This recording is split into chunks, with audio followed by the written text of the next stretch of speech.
ngayon, meron tayong binabantayang low pressure area dito sa loob ng ating Philippine Area of Responsibility. Huling namataan sa layong 540 kilometers northeast ng Itbayat, Batanes. Mababa naman yung tsansa neto na maging isang ganap na bagyo at wala naman direktang epekto sa anumang parte ng ating bansa. At posible rin itong lumabas ng ating Philippine Area of Responsibility.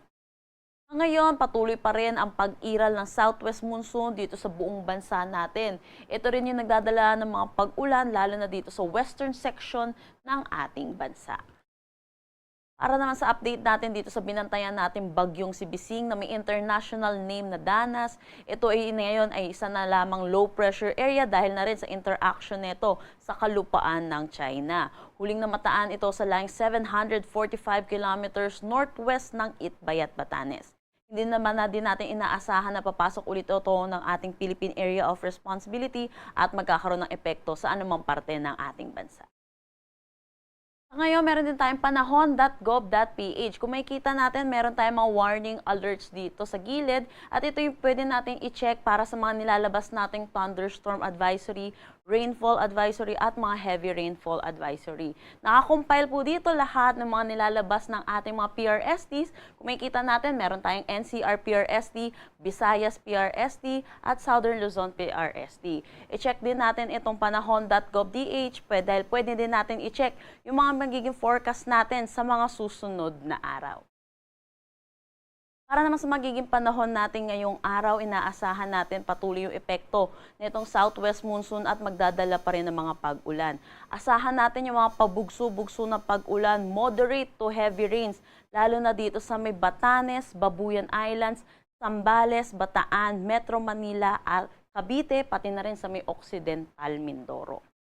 Para naman sa nalalabing bahagi ng Luzon, makikita natin yung eastern section ng ating bansa, makakaranas naman tayo ng maaliwalas na panahon. Pero asahan din natin, dulot ng southwest monsoon, mataas din ang tsansa ng mga pag-ulan, lalo na sa madaling araw, sa hapon at sa gabi.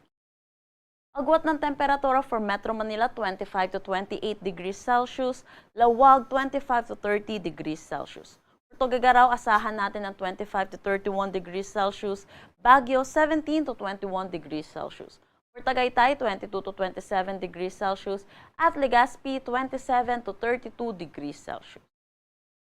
Para naman dito sa may Palawan, pati na rin dito sa Western Visayas, Zamboanga Peninsula, Barm at Soxargen, makakaranas din tayo ng maulap na papawirin na may mga kalat-kalat na pag-ulan, dulot pa rin ito ng southwest monsoon. At ganun din, kung makikita natin sa eastern section ng Visayas at Mindanao, magiging maaliwalas ang kanilang panahon. Pero yun po, mataas pa rin ang tsansa ng mga pag-ulan, lalo na sa madaling araw at sa hapon at sa gabi, dulot pa rin ito ng southwest monsoon.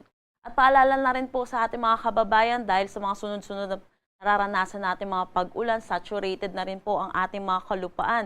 So mataas na rin po ang tsansa ng mga pagguho ng lupa, pati na rin ng mga pagbaha. So ingat na lang din po sa ating mga kababayan at ugaliin i-check ang mga social media pages ng Pag-asa sa mga nilalabas din nating update tungkol sa ating panahon. Wala naman tayong nakataas na anumang gale warning sa anumang seaboards ng ating bansa. Ang sunrise mamaya ay 5:33 AM at ang sunset mamaya ay 6:30 PM.